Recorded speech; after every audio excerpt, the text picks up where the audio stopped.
মানুষ প্রথম এই লিঙ্গ উপাসনা থেকেই তার উপাসনা করতে শুরু করেছিল। লিঙ্গ মানে কি? লিঙ্গ মানে হচ্ছে চিহ্ন। আকাশম লিঙ্গমিত্বাহু পৃথিবী তস্য পীঠিকা, শাস্ত্রে বলেছে আকাশ হচ্ছে লিঙ্গ। আকাশ অনন্ত, আকাশ অফুরন্ত, সব কিছুকে ভরিয়ে দেওয়া যায়, আকাশকে ভরানো যায় না। এমন কিছু হতে পারে যে আকাশ পুরো ভর্তি হয়ে গেল? না, সম্ভব কোনোদিন হয় না। ঠিক তেমনি শিব অনন্ত, আর অনন্ত বলে সেই অনন্তের রূপ হচ্ছে ওই শিবলিঙ্গ। আর এর আরেকটি ব্যাখ্যাও আছে। লিঙ্গ মানে কোথাও কোথাও সেটা পুং জননেন্দ্রিয়ও বটে। প্রশ্ন উঠতে পারে, কেন আমরা জননেন্দ্রিয়ের উপাসনা করব? কেন? এই কারণেই করব, আমাদের ঋষিরা বিশ্বাস করেছেন যে যেখান থেকে কামের প্রাদুর্ভাব, সেখানেই যদি কাম তত্ত্বকে সমাহিত করে দেওয়া যায়, তাহলেই কিন্তু কামের চক্র থেকে মুক্তি পাওয়া সম্ভব।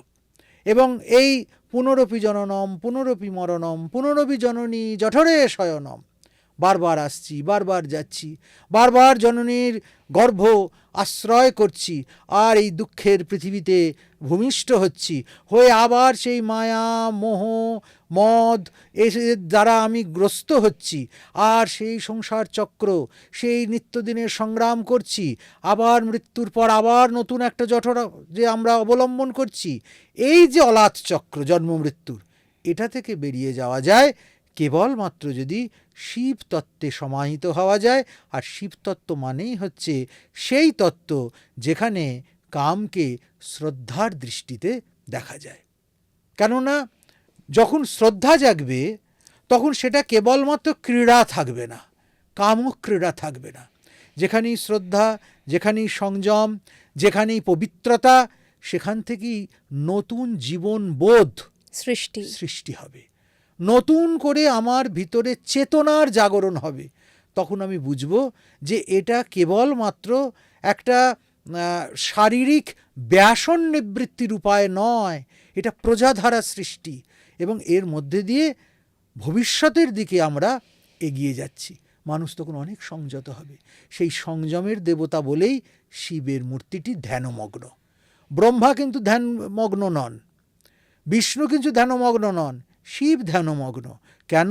তিনি সেই যোগে, সেই পরম তত্ত্বে সমাহিত হয়ে রয়েছেন। এমনই আশ্চর্য হচ্ছে শিবপূজা এবং শিবের লিঙ্গ উপাসনা। শাস্ত্রে খুব স্পষ্ট করে বলা হয়েছে, সর্বপূজাসু দেবেশি লিঙ্গ পূজা পরম পদম, লিঙ্গ পূজাং বিনা দেবী অন্য পূজাং করোতি য, বিফলা তস্য পূজা স্যাৎ অন্তে নরকমাপ্নুয়াৎ। যে কোনো পূজার আগে এই লিঙ্গ উপাসনা করতে হবে, লিঙ্গ পূজা করতে হবে, শিবলিঙ্গের অর্চন করতে হবে। শিবলিঙ্গ অর্চন না করে সে বৈষ্ণব হোক, শাক্ত হোক, শৈব হোক, গাণপত্য হোক, সৌর হোক, যাই হোক না কেন, আদিতে সে যদি লিঙ্গ পূজা না করে, তাহলে সমস্ত পূজা তার নিষ্ফল। শুধু নিষ্ফল তাই নয়, শেষে নরকমাপ্নুয়াৎ, সে নরকগামী হবে। এই রকমভাবে আমাদের শাস্ত্রে শিব মহিমাকে ব্যাখ্যা করা হয়েছে, শিবস্তুতি করা হয়েছে। কিন্তু কবে আমরা শিব পূজা করব, এই নিয়েও ভারী সুন্দর একটা বিচার আমাদের শাস্ত্রে আছে, যে আমরা কবে কবে শিব পূজা করতে পারি বা কখন কখন শিব পূজা করতে পারি। শিব পূজার তিথি বা শিবের অবস্থান, শিব সবসময় কিন্তু এক জায়গায় থাকেন না। কখনো কৈলাসে থাকেন, কখনো বৃষভারূঢ় হয়ে থাকেন, কখনো শ্মশানে থাকেন, কখনো উপবনে থাকেন, কখনো পার্বতীর সঙ্গে খেলা করছেন, ক্রীড়া করছেন, সেই অবস্থায় থাকেন। শিব পূজার আগে আমাদেরকে নির্ধারণ করতে হবে যে শিবের এখন অবস্থান কোথায়।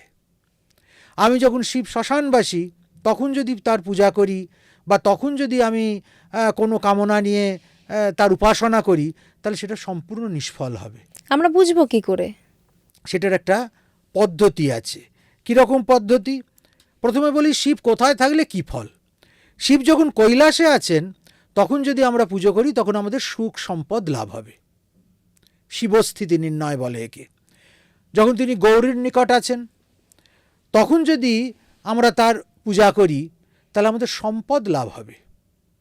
স্বামী স্ত্রী তো একসঙ্গে থাকলে তো মনটা ভালোই থাকে, যদি ঝগড়া না হয়। না, না, তখন শিবের পুজো করলে কোন্দলও আছে। হ্যাঁ, তখন মায়ের সঙ্গে থাকলে তখন মায়ের আশীর্বাদটাও পাওয়া যাবে একসঙ্গে। অবশ্যই।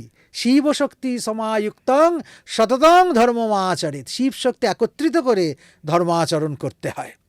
আর যখন তিনি বৃষভারূঢ় হয়ে রয়েছেন, বৃষের পিঠে চড়ে রয়েছেন, তখন যদি আমি পূজা করি তাহলে আমার অভীষ্ট সিদ্ধ হবে। অর্থাৎ যেটা নিয়ে আমি পূজা করছি, যে কামনা নিয়ে, সেটা আমার ফুলফিল হবে। আর শিব যখন সভায় রয়েছেন, দেবসভায়, তখন যদি আমি পুজো করি তাহলে কিন্তু আমার সন্তাপ হবে। আর শিব তো বিজি অন্য কাজে, দেবতাদের সমস্যা নিয়ে, দেবসভার নানান ব্যাপার নিয়ে তিনি ব্যস্ত। তখন আমি বারবার গিয়ে তাকে খোঁচাচ্ছি, আমাকে এটা দিন, ওটা দিন, বিরক্ত সেটা করিন। করছি। শিব বিরক্ত হয়ে দূর করে দেবে। অতএব শিব যখন সভায়, তখন তার পুজো না করাই বুদ্ধিমানের কাজ।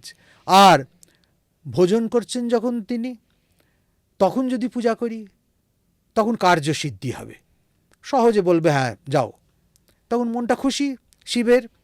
যখন তিনি ক্রীড়াসক্ত হয়ে রয়েছেন, অর্থাৎ মায়ের সঙ্গে যখন তিনি প্রাইভেট টাইম কাটাচ্ছেন, তখন গিয়ে এবার আমি খুব হাল্লা করলাম, খুব শিবভক্তি দেখালাম, কর্মনাশ হবে পুরো। কপালে দুঃখ আছে তাহলে ভীষণ তখন। দুঃখ, ডিস্টার্ব করেছে। অতএব ওর কাজ একদম লেফট অ্যান্ড রাইট গোল্লা দিয়ে দাও ওকে। আর শিব যখন শ্মশানবাসী, যখন তিনি শ্মশানে রয়েছেন, সেই সময় যদি গিয়ে পূজক পূজা করে তাহলে তার মৃত্যু হবে। অর্থাৎ তার কামনা পূর্তি তো হবেই না, তার অঘটন ঘটবে।